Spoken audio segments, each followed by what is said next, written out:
It's showtime, folks. Enjoy the show.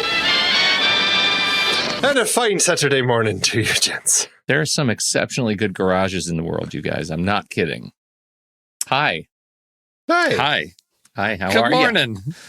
I just need to start by saying that I have front-loaded my Benadryl because it's allergy season now, and I had a terrible day, and so I'm not all there.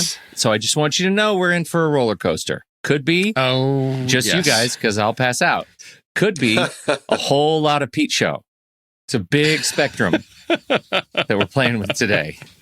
Is it so? With allergies hit you hard? Are you still in that zone where I am, where I'm like, is this allergies? Yeah. I just went shopping the other day. Did I pick something? I don't know what this is. How I'm feeling. 100%. Okay. This is the COVID allergies.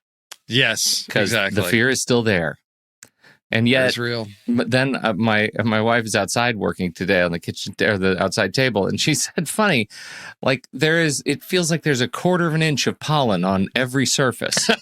Oh, that's why I'm sitting in the bathroom with my head in the toilet. That's why I know that now. All right, you have a lot of pollen up there. Oh, it's terrible. It's terrible. Yeah. Why do people live here? Why do people live anywhere? We have a lot of pollen down here too. Right now, it's citrus season. The orange blossoms smell wonderful, but they definitely hit you hard. Your life in your own hands, just walking out the door this season. That also is more true this season than any other, quite a while. All right. We should talk about some movies. We should. Movie stuff. What do you got going on? Movie stuff, movie news. It was Quibi week. Quibi finally, I think it launched on the 6th. On the 6th. Most places, a couple days ago. Yeah. Yes. I know you guys were first to sign up. Do they now have it on the calendar as Quibi Day? Quibi. April 6th, Quibi Day. Is it? I think we're supposed to say Quibi.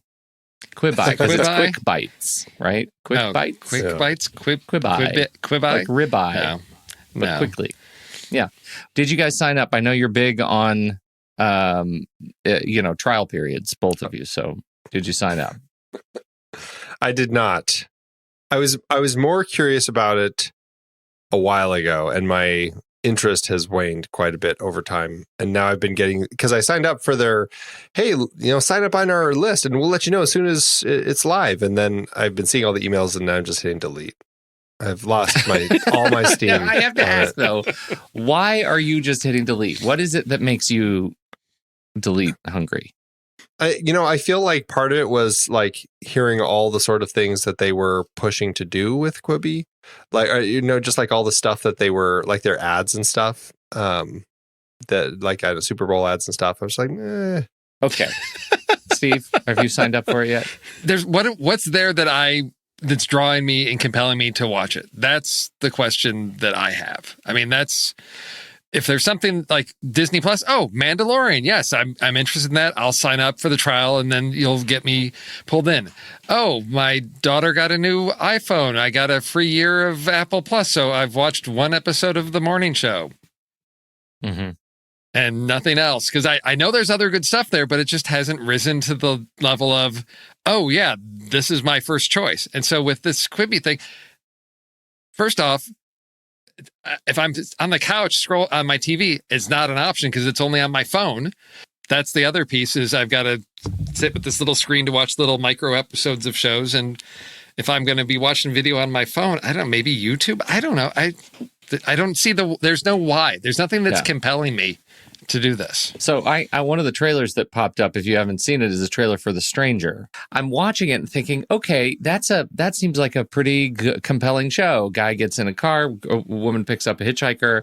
He says, where are you going? I don't know. Where are you from? Well, I was just at that house a little while ago, that mansion. And, oh, you live in a mansion? No. 20 minutes ago, I went and knocked on the door of that house and the woman opened the door and I shot her in the face.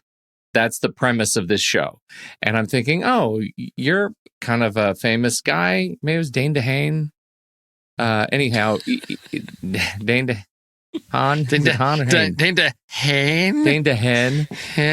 Dane DeHaan. Love his work. Anyway, I'm thinking the premise of that would be really great. Oh, it's Quibi. Nope. No. My instinct is no. And I think there are two problems with the service right now, two challenges. Number one is bad timing of the market, or I should say the market mistimed their launch. And the second is it a service that has any sort of viability, or was it released by people who don't really understand how people watch video? So the whole premise of the service is that you sign in and you get your movies, but you get them in like 10-minute bites, quick bites, right? And you subscribe, and they release these bites every day or every week or whatever their schedule is, and you watch them on the go. It's designed to be watched on the go. And nobody's on the go right now. There's no go. Nobody's on the go. We're in no go right now. And so that is the first problem. The market is mistimed. But the second problem is your point, Steve. Like, why would I sit down and watch this when I already have boatloads of content that I truly don't object to watching 10 minutes at a time on my own? Like, I'll put on a movie and watch a few minutes of it in Netflix or Hulu or YouTube, or watch a show that isn't broken up artificially in 10 minutes, doesn't have this new sort of paradigm. I find it baffling. The pricing, $4.99 a month for quick bites if you want to have ads, $7.99 a month if you want no ads. And that seems egregious to me for a service like this.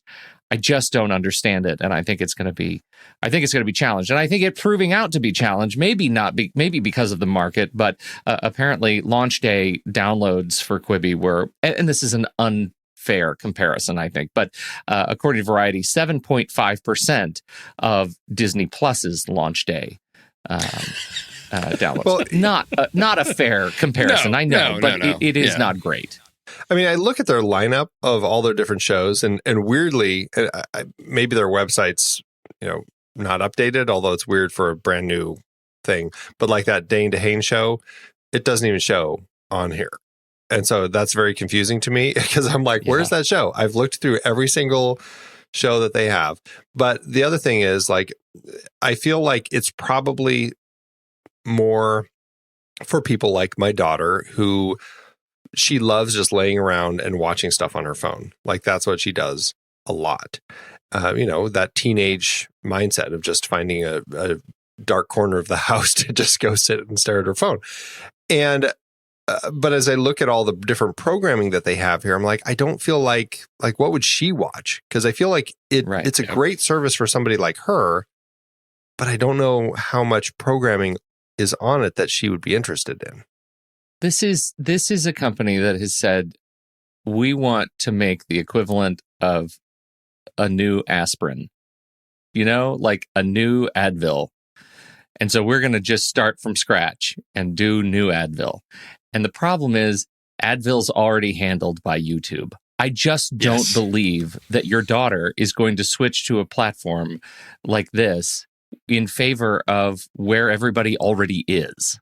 It just doesn't seem to have the magnetism or the orbit to move people to it. I don't buy it. Well, I'm willing to do this test. I'm going to show her it, and we'll sign up on her phone.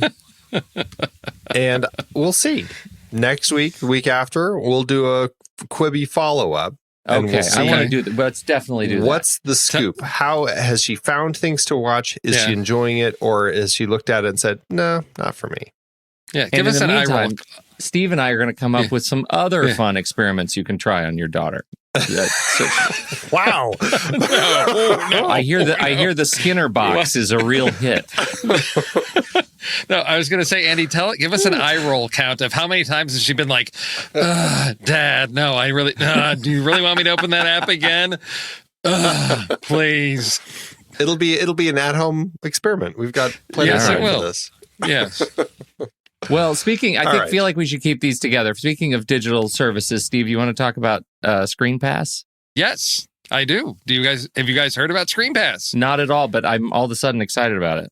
Okay, you should be very excited about it. How many of you, because I'm super excited because I'm not a physical media guy. How many of you have like an account with like a digital, whatever, movie locker service like Movies Anywhere? Anybody got a Movies Anywhere account? Yes. Okay. I do, Steve. I do. So those of you with your Movies Anywhere account, you can go to their website and you can sign up to be part of this beta test for Screenpass. What Screenpass will let you do is any movie. I believe most studios are involved. I'd have to dig deep into the article or the fine print to see. But basically, I could share my movie to you. There's 3 movies a month that I can share to somebody. So basically, you can loan them out 3 times a month. You can do it. And all you have to do is purchase one movie every 6 months in your Movies Anywhere account to basically keep your account active. And you can 3 times a month share a movie out to anybody. So stuff that I own, I could say, Andy, you haven't seen this movie. I'm going to share it to you. And then you can watch it through whatever your Movies Anywhere or other digital services. How cool is that? I like that idea. I like that idea a lot. I had heard that they were starting to come up with this, but I didn't hear that it was actually here. So that's great. That's exciting. Well, I mean, what was it, like 10 years ago? Amazon did that on the Kindle where you could like loan books out to people for periods of time. You owned it, you could loan it to a friend and then it would come back to your library. It just took them, 10 years, longer to do it here. But I'm excited because for people that love their digital media, it gives me, the opportunity to share with friends or borrow from friends. So they can just go to the link in our show notes and sign up for the beta test. Right? Yes, for the beta test. Do you have any idea when it's going to actually launch? Well, the fine print says if and when this goes, broad. So who knows? Oh, outstanding. That's if and when. Charming. But I think this is maybe something they're going to try now because they're looking at everybody's locked in at home and looking for stuff. And this is a way to get people more actively using their service and digital accounts. Because, hey, I'm a beta user. Hey, I'm going to go buy the Harley Quinn movie so I can share it with Andy and Pete who haven't seen it before. Yeah.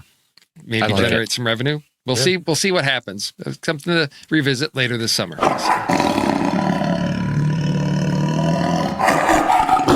I think everybody in my neighborhood has seen, but I still have watched one half of one episode of Tiger King.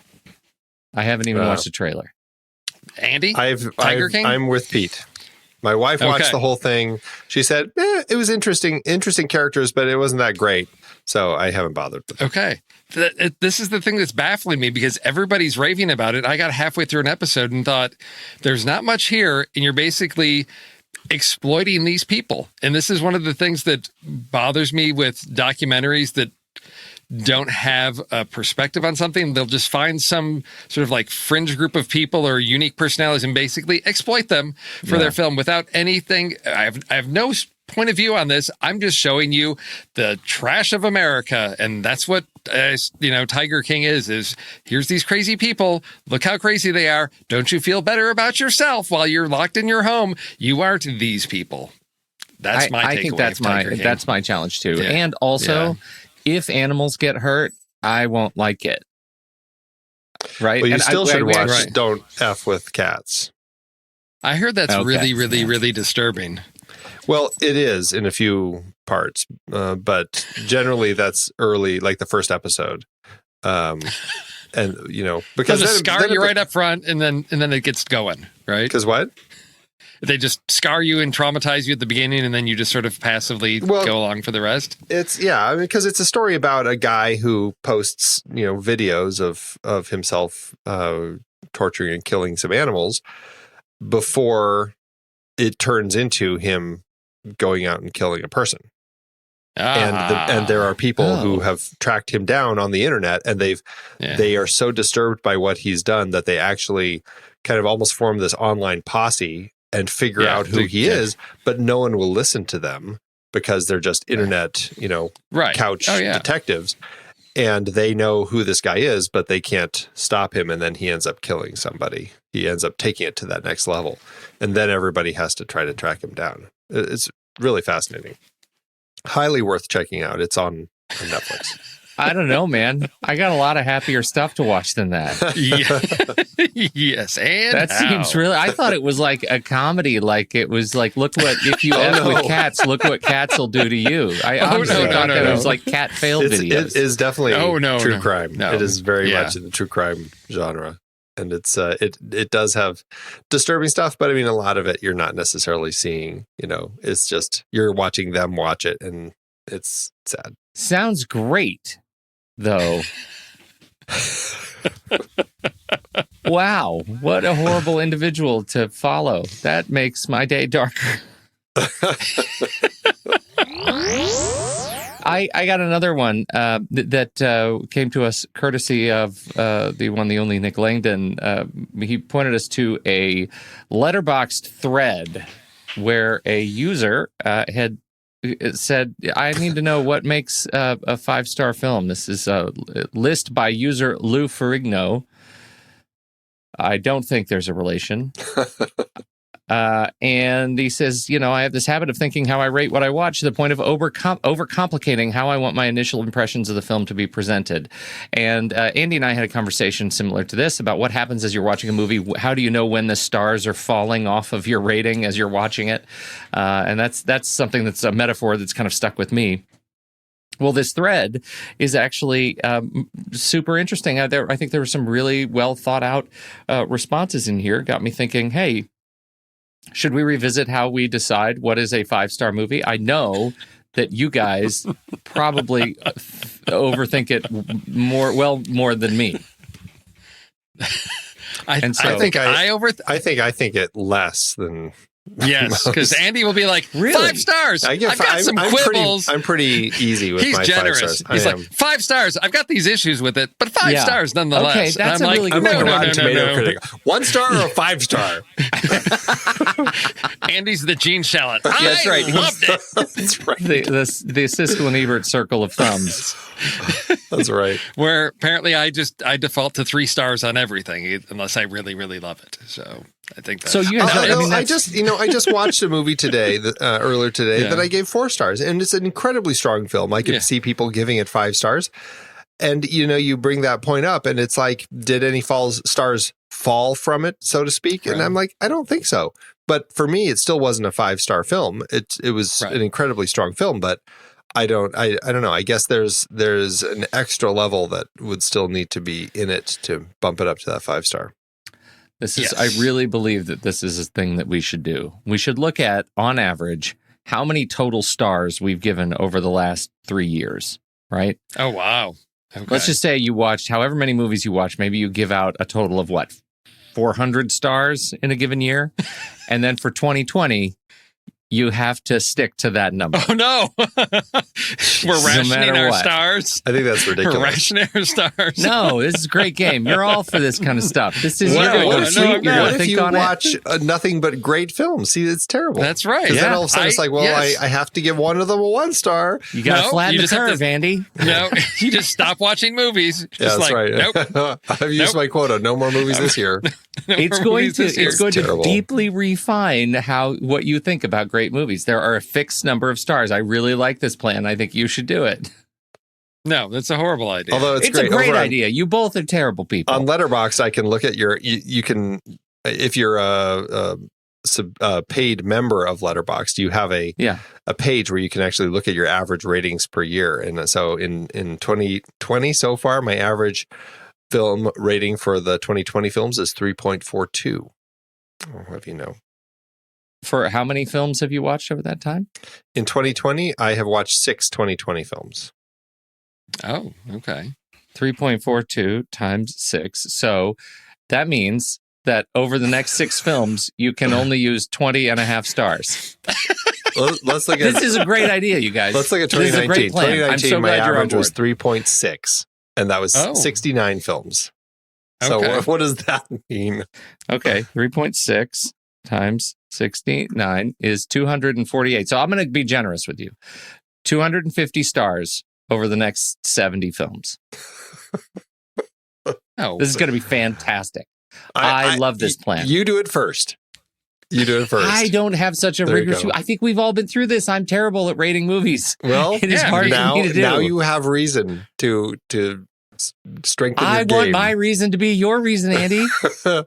No, your reason is your reason. I have zero interest in your. If I've learned anything from Raven's Banquet, I am a painter, and you are my favorite brush.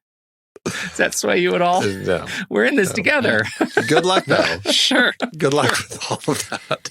Pete just called you a tool. That's what he just called you. Anyway, the link to this thread is in the show notes. There are some much better, more considered answers in that thread than we have given today. It is actually worth, if you give any thought at all to how you rate and how you catalog the movies that you watch, this one's worth looking at. It's a fun mix of responses. And for me, I think about it seriously. I really do like the metaphor of when the movie drops stars, because I can feel it like in my gut. It might not be something that I could articulate, but I can feel it and then figure out why later. So I know pretty quickly when a movie is not a 5-star movie. I think what you've discovered, hopefully working with me, is that I also carry with every rating a great deal of shame and probably regret after I do it. And that is sort of a hallmark that influences future ratings of Pete. So, see, I think I start at 3 stars, which is like the middle ground, and then you can either teeter downward or you can improve and impress me. Like, I walk in, I'm not having high expectations, because if I expect greatness, I often find myself disappointed. So I have issues with films like There's Something About Mary, Dumb and Dumber. People are like, these are the funniest movies ever made, and I walked in and I said, yeah, they're funny, but yeah. I mediate that. I hit it at 3, and then as it goes along, I can be wow, this is great, or you could be Ad Astra, and I could just quickly lose interest and stars along the way. Anyway, interesting thread. Check the show notes. Andy is currently Birdman. I have Birdman hovering over my shoulder. Yeah. I'm on the bridge of Starship Discovery, USS Discovery, and Steve has his virtual background is a suburban bedroom. Yeah, it's exceptional. I think his must be from Paranormal Activity. I think that's what the background is. So I'll put a link in the show notes to that too, because this week over Twitter, a lot of studios came out with Zoom virtual backgrounds for your Zoom meetings. So if you're still using Zoom, then you should check out these backgrounds, because some of them are very funny. You can be in the cockpit with Maverick for Top Gun. You can. There's some good ones. I have a whole bunch of John Wick ones. I'm in the Continental all over the place. It's great. It's going to be interesting when all of a sudden movies are like, people are going back into movie theaters again, and all these studios are now, squeezing all of this content in. And it makes me wonder if they're just going to cram it all in, or if they're just going to keep holding things off and just release it later and later. Well, yeah, because all these, not just movie production, TV shows, everything that's been on hold all at once is going to come back online, and that is going to be interesting. I think we're going to see a massive flood in the market of money and work, and I hope that that's the cycle that we hit. Like, it would be gratifying to have that sort of saturated market to get people back to work and up to speed for a little bit. What theaters will do is they'll offer the Quibi pass. So when Black Widow comes out, you can watch it in 10-minute installments. You come in on one day and you watch 10 minutes, come back the next day, watch the next 10 minutes. There you go. I hope that helps AMC. No. AMC. Nice. What do you want to do? Talk about trailers? We should. The movie that I selected is Dreamland. And I want to open by telling you that I don't think it's going to be a great movie. Okay. So I say that is sort of preemptively. No. Pete, it starts with 5 stars, and then in the trailer, how quickly did they start dropping off? So are you saying that just from the trailer, like the instant it started, it already dropped stars? No, it actually, it didn't take even that long. No, I think that this movie, there are some really interesting things in this movie, but and you could say that I was compelled by the look of it. The fact that I think Stephen McHattie has finally achieved his final evolution, and he is William S. Burroughs. Like, I don't know how that happened, but my God, I love it. I love what he does, and he just cracks me up. And to see him in a movie like this, I think it could. I think he could be really great. Juliette Lewis is in this movie as a kooky vampire queen. I'm okay with that too. This looks like a weird mashup of so many things, and then Henry Rollins is in it, and you just know what kind of movie you're going to get when Henry Rollins is the Vampire King. It's great. It's going to be what it is. Then I looked at IMDb, and of course, out of 119 viewers, 4.6 on the IMDb 6-star scale. Yeah. That is troubling. But I also have hope, and let me tell you where my hope is. My hope is this movie has everything in it to make for a great cult film. So Yes. it's possible we're going to have to see it and then wait 10 years and then fall in love with it. That's all I'm saying. I just want to timestamp this point in history that I am cautiously optimistic that Dreamland is going to be fun. On the night of the strangest wedding in cinema history, a grotesque gang boss hires a stone-cold killer to bring him the finger of a fading, drug-addicted jazz legend. Also, there are vampires in it. So that's the movie. Cast looks curious and fun, and it's a 4.6. Were you guys, either of you, compelled by this trailer?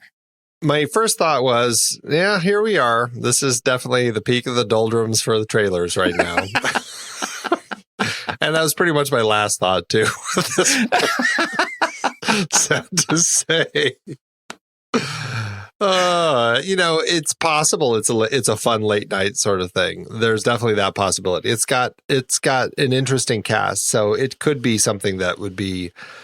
It's one of those things where if I caught it on late night and I stopped on it, I might end up watching it. But how often do I end up doing that anymore? So I don't know if I'll ever watch this. But it looks like it looks like there might be something fun in there, hiding deep away. Yeah. Okay, Steve.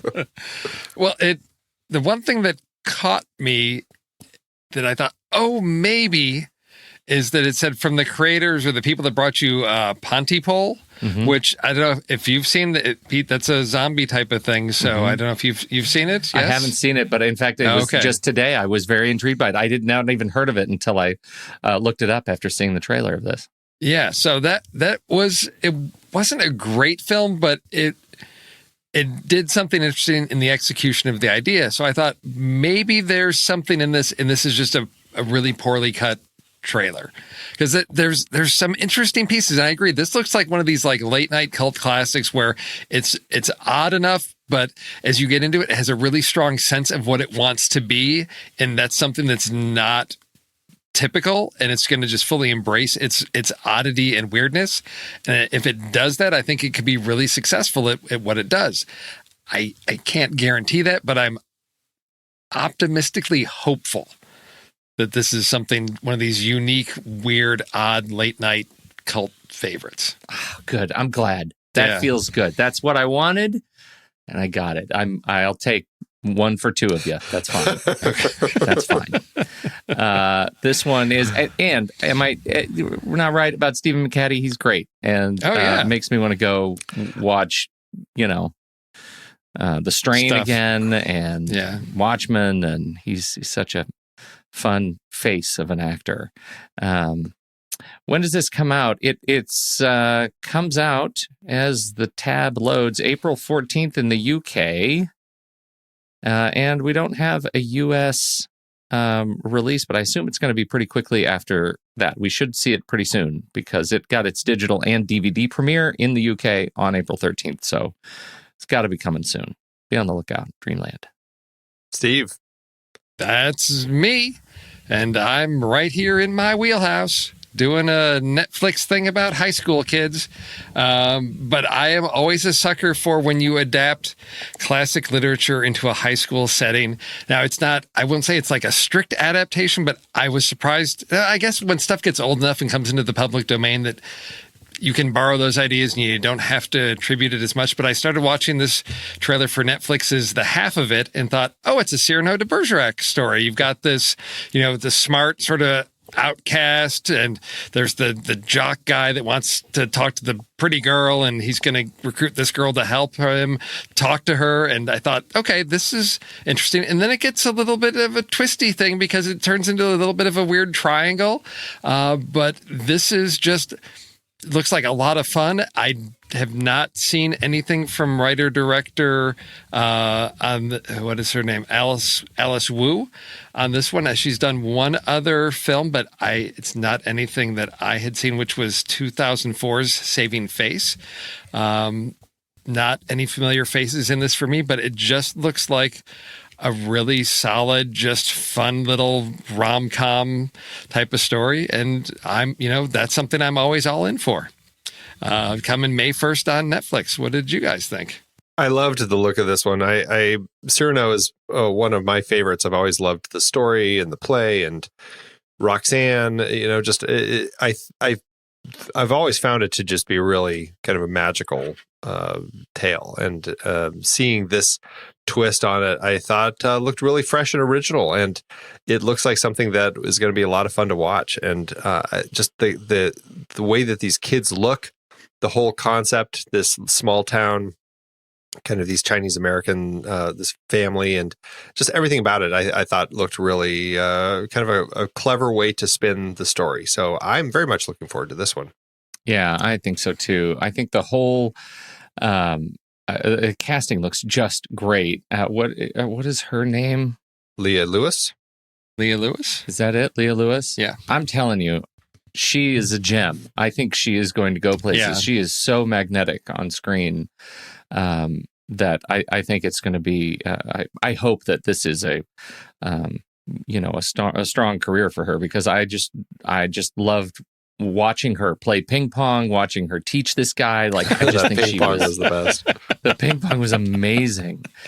So I'm very excited about it. I think her turn, when he turns around and says, "Oh, I'm so stupid," it's just a perfect little scene. I hadn't heard anything about this movie, and in fact, I was 100% sure you were going to go with How to Build a Girl, but I'm glad you landed on this one. This was great. Yeah, looking forward to it. It'll be right after Arizona gets out of our shelter in place, so we'll celebrate by staying in and watching the movie on Netflix. That'll be a whole new campaign that Netflix puts out. Celebrate by staying in. That's right. Who needs to go in anyway? Well, I went with the trailer for a new movie that I thought looked really intriguing, and it caught my eye largely because I started looking at film board potential options for May, for next month. And as I was going through, I'm like, what is this movie Bull? I've never heard of that. And I looked it up, and I watched the trailer, and I'm like, this looks like it could be a really interesting kind of an indie drama film. I loved the whole vibe of everything in it. It's a story about an old bullfighter who, it looks like he's kind of I don't know what you call it, but the clown guy who, is the distracting the bull to get the guys away, the riders away. And he gets hurt, and he's just not doing very well. And he ends up kind of in this kind of butting heads with this teen who lives nearby, because it looks like they threw a party in his house or something while he was out. I couldn't quite tell. And she ends up having to go help him as kind of a penance to kind of pay off for all the damage that they did. And kind of it creates this friendship, and she, this teen who's trying to figure out her life, this old bullfighter trying to figure out what's left of his life, they come together, and it turns into kind of a story about finding yourself. Annie Silverstein, this is her first feature. I hadn't heard of her before, but she had done a number of short films over the last 15 years or so. She looks like she could be an interesting new voice out there. I was really excited by this trailer. What do you guys think? I agree with you. This has this feel of like mid-late 90s indie films where it's like, okay, let's take a troubled teen and match them up with some, grizzled veteran, and then they learn lessons about life from each other. But this one just has a edgier side to it, because the first thing that came to mind was Spitfire Grill, where it's like the girl gets out of prison and goes and works in the cafe, and the community doesn't accept her at first, and it's all about learning about our differences or whatever. But this is much, I think, more raw and edgy to it, because she's not just like, oh, I did something wrong. This is like actively like, she's a bad kid. It's like Right. he's, a really bad kid. So, and he's, it's not like, oh, he's the nice guy that's going to help her out. It's like he's got his own issues. So there's a lot of complex character stuff going on here that I'm really intrigued by. So this is something that, this would be easily, if we don't do it as a film board, I'll snatch this up like on a trailer rewind easily, because this is what I'm really looking forward to. He was in the last 2 seasons three. He was in, I think, every season. He was Officer Powell in Stranger Things. And he was also in, Turk Barrett in Daredevil, Luke Cage, The Defenders, The Punisher, Jessica Jones, Iron Fist. Yeah, it's Rob Morgan you're talking about. All of the street level hero shows on Netflix. Yeah, he was right in there. I knew he was one of those faces, but he looks. He's done an incredible job, because he doesn't look like. It's not like he's wearing age makeup, but man, does he play weathered well. Oh, this is a really guy who's he looks older than he is here. And I think he just nails it. I'm really looking forward to this movie. Also, I have a weird fascination with bull riding. Really? We should do a series one day. I would totally be into that. How many bull riding movies are there? I can think of, was it 9 seconds or 23 seconds, or however many seconds it is? There's some seconds. That one. Real Fast, and, I think it's what's called. the one with Stir Crazy? Stir Crazy. Richard Pryor and Gene Wilder, those guys? 8 seconds. My heroes have always been cowboys. Okay, all right. Cowboy Way, Pure Country, Cowboy Up, Junior Bonner. That's a Junior Bonner was Junior great. Bonner's Steve a good McQueen movie, right? And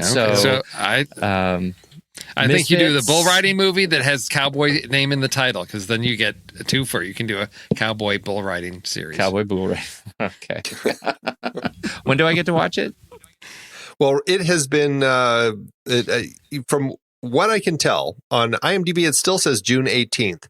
But right now, it looks like it's actually being bumped up to getting a May release. So I think mid-May is when we're going to be able to check this one out. So that's why I was like, I might, after I saw the trailer, I'm like, this would be what I would pick for the film board. Yep. Yeah. It looks like a solid choice. Even in the doldrums, we still managed to find some good trailers. Well, and this is what I find interesting, and I think it's going to be really smart, and we'll see over the coming months what indie films end up using this period of time of like the May, June window that usually is all the big blockbusters. What are they going to do to start pushing out there to get their films streamed to actually find bigger audiences? I'm kind of excited to see how films like this end up maybe finding some big audiences. It could be exciting. All right. Shall we re-rank some movies? Let's do it. Birdman, are you logged in and everything? I was waiting for more of an intro. Is that it? No, that was the whole thing. That's a whole spin and transition. We're going to re-rank some movies. This is over on our flickchart.com account where we rank our movies every week. And we are going to do some re-ranking to see how we can shake things up.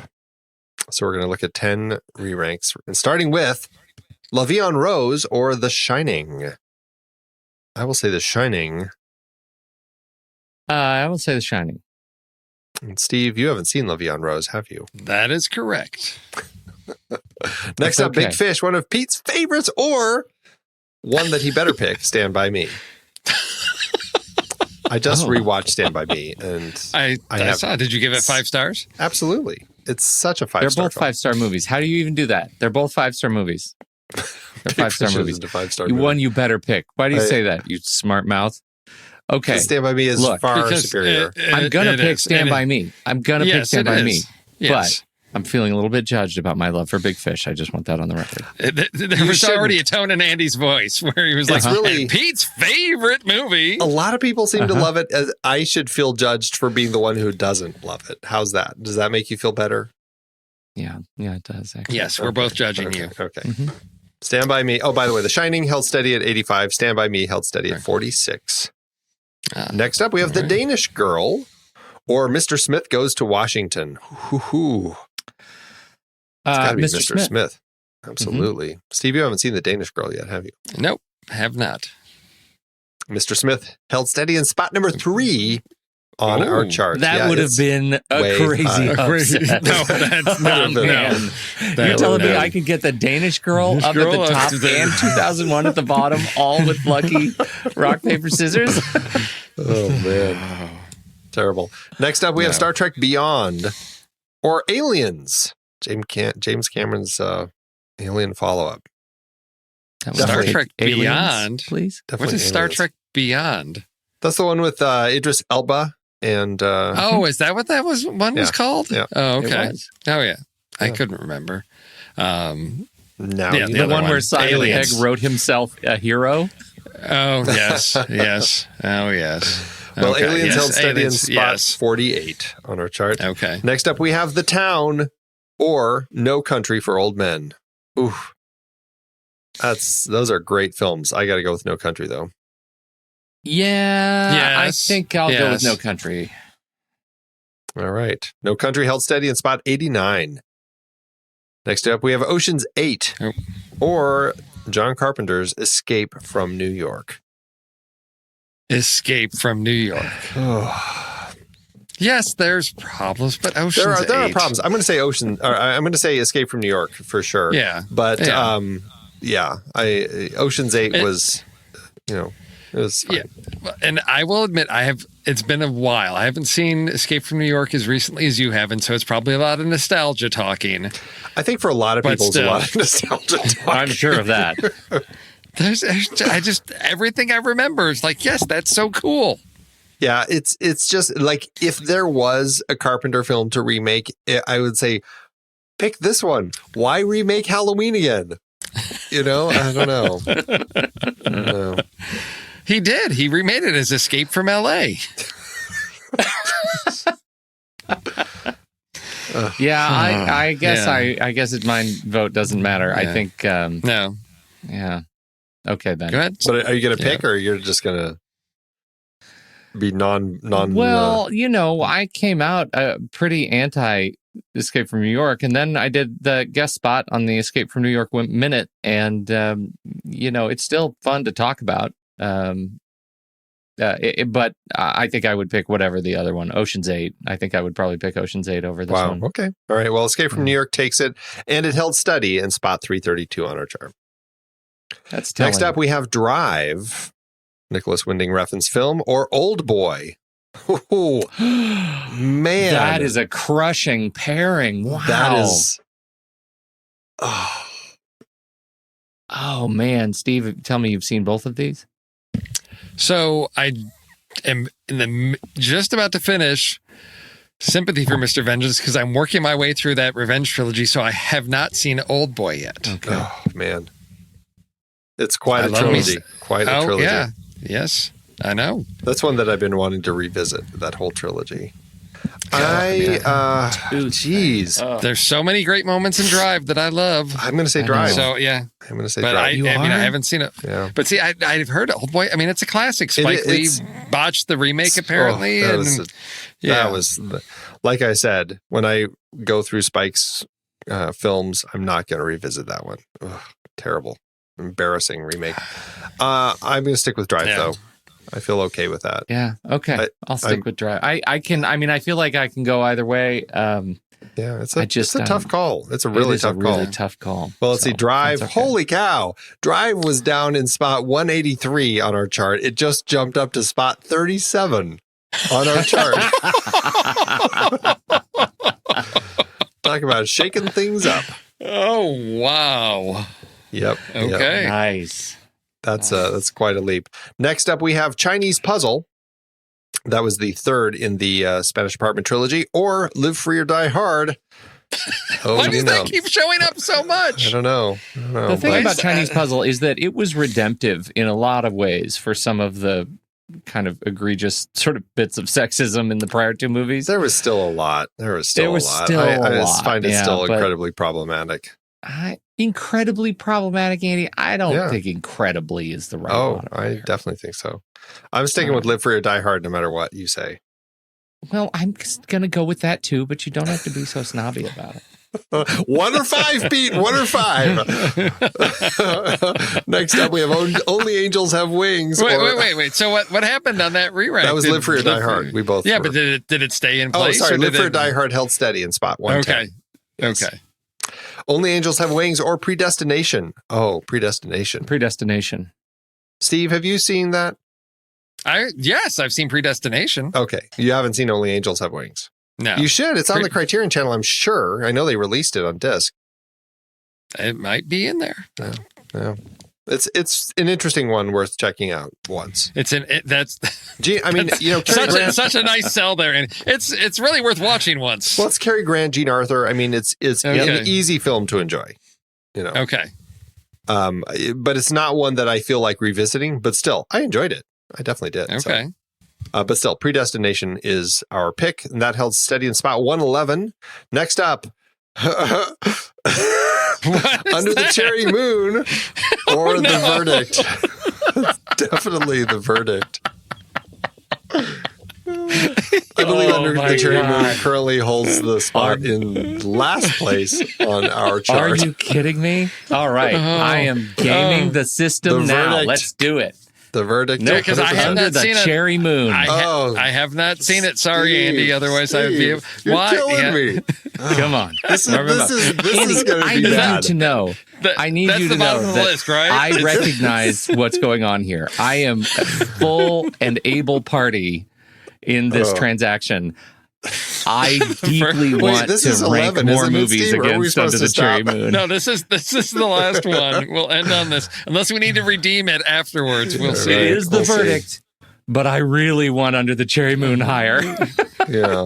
That high? The Verdict is so good. All right. Let's go. Let's do it. 1, 2, 3. Scissors. Paper.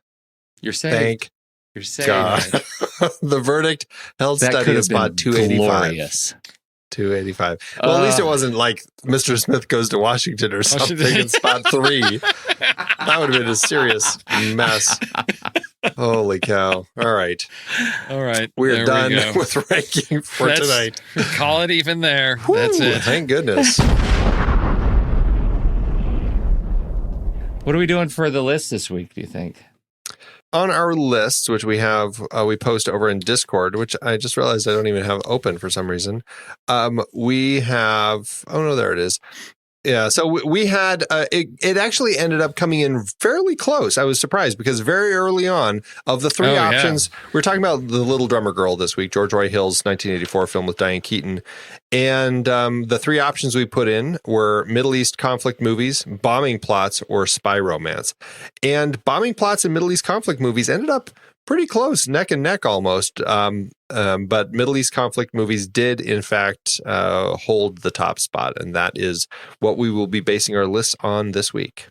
It is me. I'm very excited about it. I'd like to start with a Prince film, little-known Prince film, Under the Cherry Moon.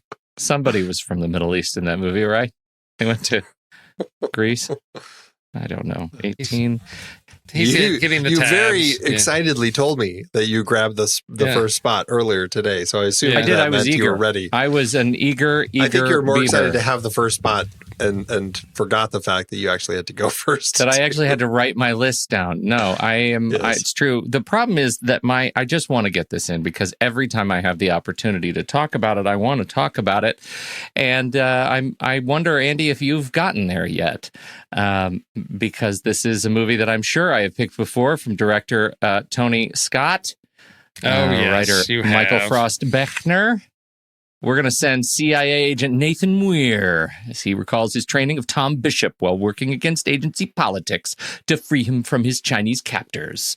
And it is Spy Game 2001. I love this movie. I think it deserves to be talked about more. I really do think that it is a great movie. And I think it's one of Robert Redford's best films. And I think it is one of the movies that really cemented Brad Pitt as a multi-dimensional straight up performer. And I think the two of them together make a great on-screen duo. It is so compelling, their relationship, the complexities of their relationship. And so I think the movie is really exceptional. It's a 5-star movie for me. 5. Oh, I thought you said it had. I thought you said it had 5-star rating on IMDb, and I thought that's not selling it there, Pete. That's not going to do it. What year did it come out again? 2001. So what other 2001 films did you take the stars away to make sure that one stayed at the 5? Andy, I only just invented this tonight. Stop being a jerk. Just checking. I love that, Andy. Thank you. Just checking. I'm going into. You know what let he me did? see. He took those stars away from 2001, the movie. That's what he did. He went all the way back to 1969. Oh, yeah, I can tell you what it was. Yeah. The Royal Tenenbaums. Oh, wow. Oh, Yeah. What? No. How about that? No. That hurts. Now you're just being mean. Yeah. I was trying to. I was being You thought want another one, provoking. Andy? Jurassic Park 3. Oh wow. Uh-huh. I can keep going. What do you want? You want a little Spielberg? How about AI? Well, I'm okay with that one. No, don't mess with my AI. All right, Steve, get us out of this one. You're next. All right. I'm going to start with a quote. No, I'm not. Not this week. Oh, Because I don't know. When you said that. I was going to say, okay. This box is full of stuff that almost killed me. Oh. The look at stuff my in list? this locker that hurt me in the hurt locker. Oh, okay. The Hurt Locker. 2008. I haven't seen this in forever, but I just remember just stress and just being on edge for so much of this movie. And Catherine Bigelow just put together such a solid movie, and it's one that I hope people haven't forgotten about. That's why I wanted to bring it back up, because I think it's been 12 years, so time for me to revisit it, and just wanted to get this one on the list before anybody else did. It's a good one. It's such a great movie. Definitely worth checking out. I think that, there's a reason that we did a whole series on Catherine Bigelow and her films, because she does some amazing stuff, and that definitely is right in there with it. So, strong pick. Totally. Yep. All right, Andy, number 1. For my first pick, I am going with the film Waltz with Bashir, which I found to be I didn't love the movie, but I did find it to be. But he gave it 5 stars anyway. I gave it 5 stars anyway because, why not? That's how I feel. I am loaded with stars, and I just like to throw them at everything. No, I found it to be a really kind of a very interesting way to kind of portray this story. It's kind of this true story of this. I think he's in Lebanon, and he's dealing with there's a massacre, and trying to piece together his memories of this whole thing. And it's all done through animation. It's all very kind of, it feels very dreamlike, I think, very specifically because of this sense that it is memories that you're trying to pull out of kind of the ether. Really interesting film, definitely worth checking out. So that is my first pick, Waltz with Bashir. Great pick. Was that a steal? No, not a steal. No, I only had 3 movies. I only needed 3 movies, Andy. Oh, wow. Well, I'm going to get them all in. I feel so okay. strongly about this lineup. Probably based on my list. As I look at it.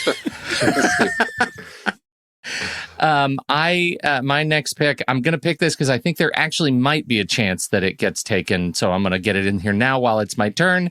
And it's a massive movie. And when you watch it again, you realize the protagonist is not a likable guy. And yet this movie sat at the very top of my favorite movies list for years and years and years. That is 1962 David Lean film Lawrence of Arabia. Strong one. Nothing, Yeah. No steals? Nope. I had it written down as a backup, but I didn't have it. Yeah, it's one I have not seen, and I think You haven't seen it?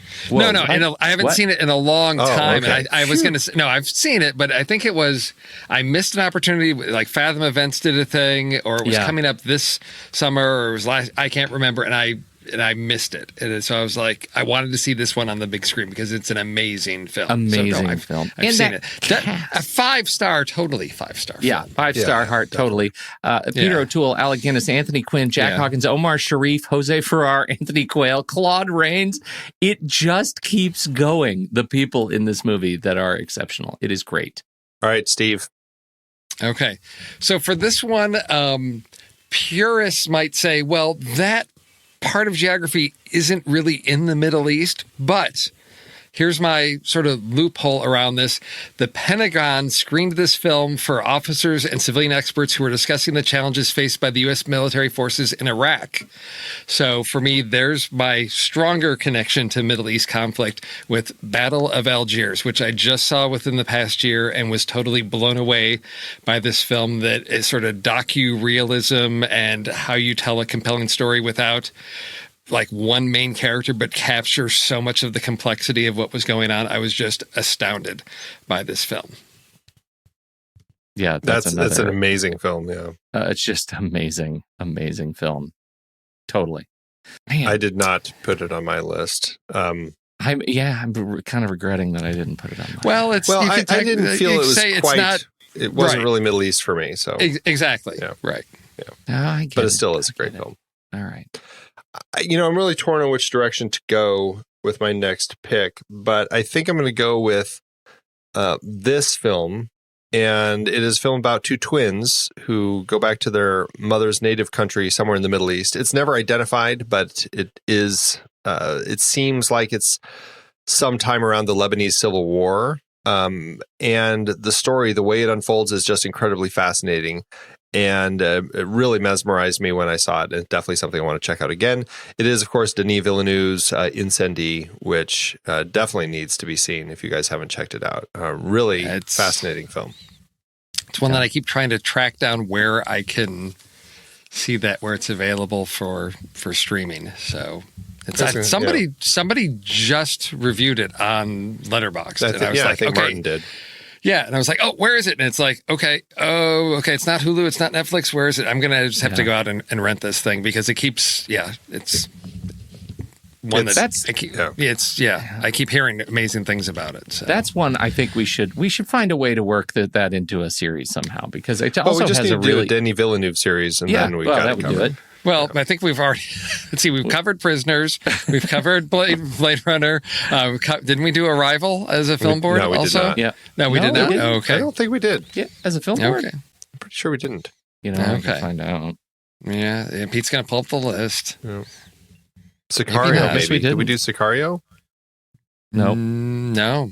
So we do Arrival, Sicario, and Dune. There's our and we could throw Enemy in there too. There's an interesting one to chat about. Oh, that's true. Yeah, that is. Yeah. Oh, yeah.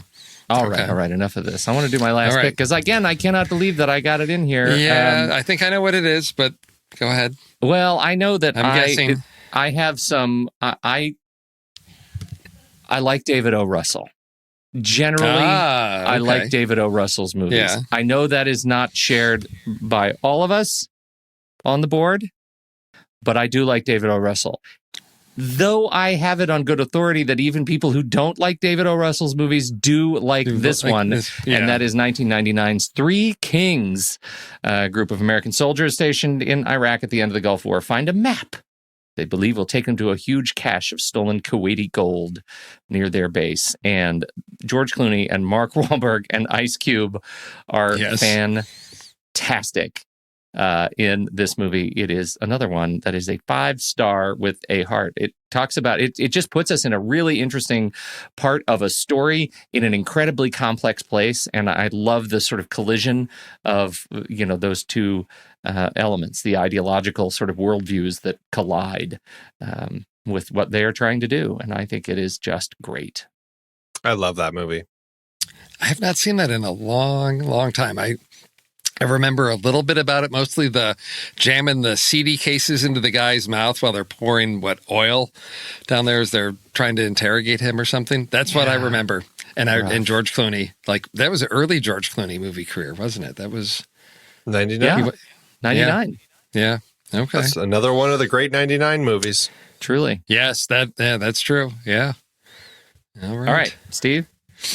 Okay, so this one, I'm going to get to the heart of Middle East conflict, because if you're going to talk about Middle East and you've got Israel and Palestine and religious conflict, getting to the core of that, I'm going to go way back to Kingdom of Heaven. Talk about the origins of strife in the Middle East, story of the Crusades and the battles going on in the Holy Land there.